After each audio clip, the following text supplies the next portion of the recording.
Good afternoon, ladies and gentlemen. Professor Upendra Padhi, Conclave Chairman and Director of IMS under Utkal University.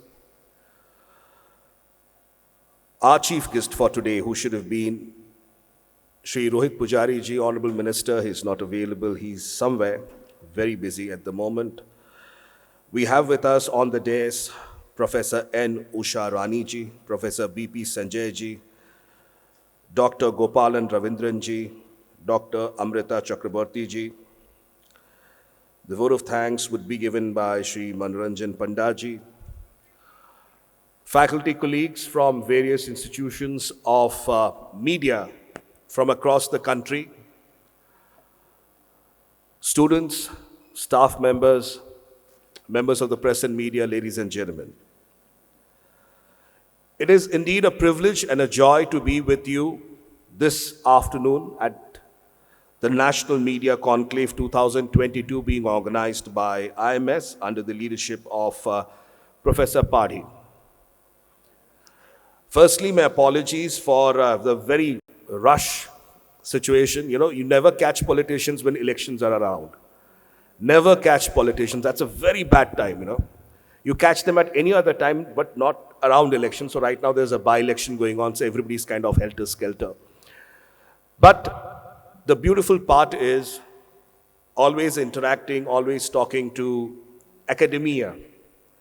And having been a former academician, of course, not from media, but from the field of management, I have always felt that probably there is a growing divide between academia's perspective and what really happens on the ground outside in the real world. I don't know much about media, though I am a spokesperson of my party for some time. But in my role as an academician for about 1.5 decades, whenever we used to speak about management or academics per se, whatever you teach, whatever you profess, whatever you research, whatever you expect, doesn't work out on the ground when it actually comes to reality. How a product is sold doesn't really emanate from a Philip Kotler marketing book. Similarly, what happens at prime time at NDTV or Times Now or Republic or India Today does not really emanate from the very idea of what media is or should be at times. So the first aspect I would like to share with you very briefly is, while we do research, while we do talk, while we do converse, while we do interact, while we do engage, while we do all of these activities that you have been doing for the last 3 days, and listening to people for the last 3 days, it's a very tough job to listen for 3 days.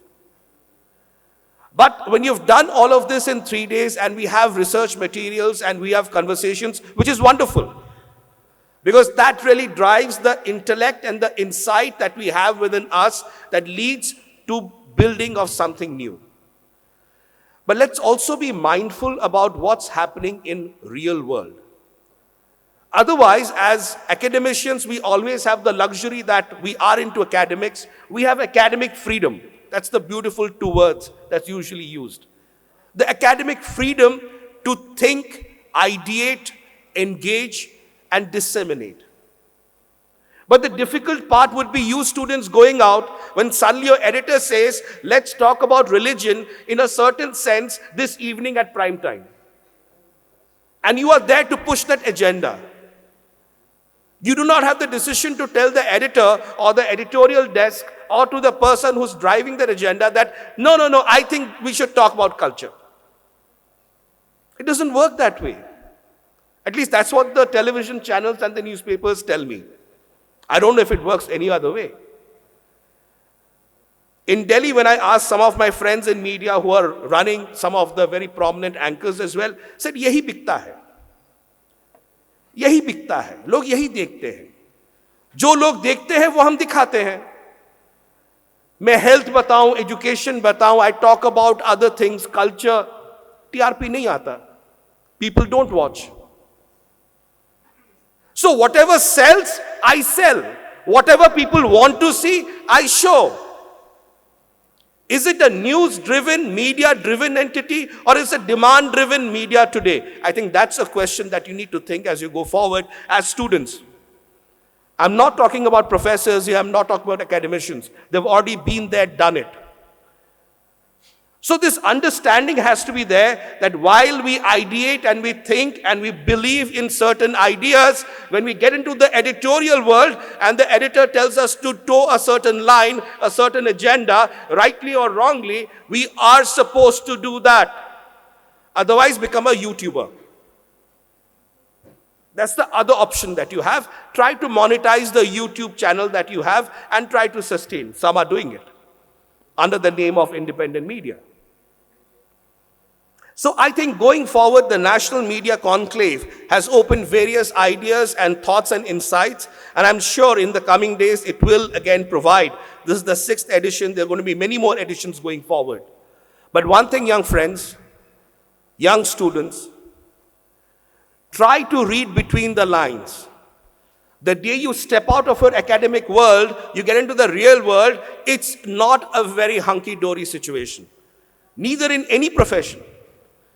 Whether it's management, it is law, it is media. The idea and the word of journalism. Is journalism as an idea and as a word exactly the same as it was in the year 2000? Ask yourself. And that should speak volumes to you how journalism has changed. If you're not a journalist, how do you drive the media? That is why you're into media, not to manage a media, but to drive the very idea of what media stands for, being the fourth estate of society. I do not have much to say. I'd like to just wrap up saying this. Academics empowers you with ideas. Reality tries to rob them. Try to hold them. Because that is the concern today in society. And I'm not taking sides here. Who's right, who's wrong? You look at one perspective, the other perspective room's wrong. You go to the other perspective, this one looks wrong. So I'm not here to say who's right, who's wrong. But whichever side you are on, today there will be definitely an agenda.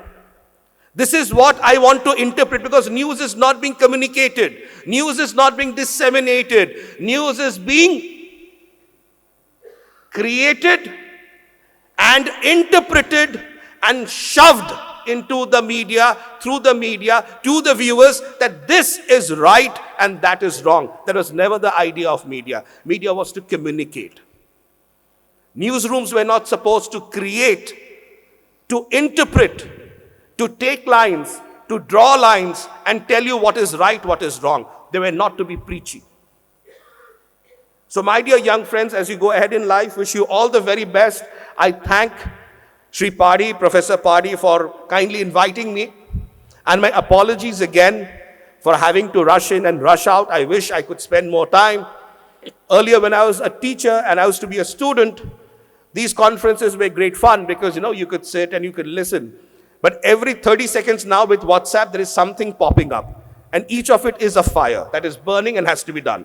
As I speak, my opposition party is already doing a press meet, which I am supposed to again counter, either through a written or a verbal medium. So while I speak to you, already media is talking about various things. That is the reality of media today. Every minute, every second, stories are being made. Every minute, every second, stories are being disseminated. Every minute, every second, narratives are being set and deconstructed. So as media, you do not have a space to sit. You do not have a space to idle. You do not have the time to even breathe. Because by the time you have breathed, something new has happened in another media and you are playing catch up. Thank you so much, everyone. Have a lovely day. Thank you.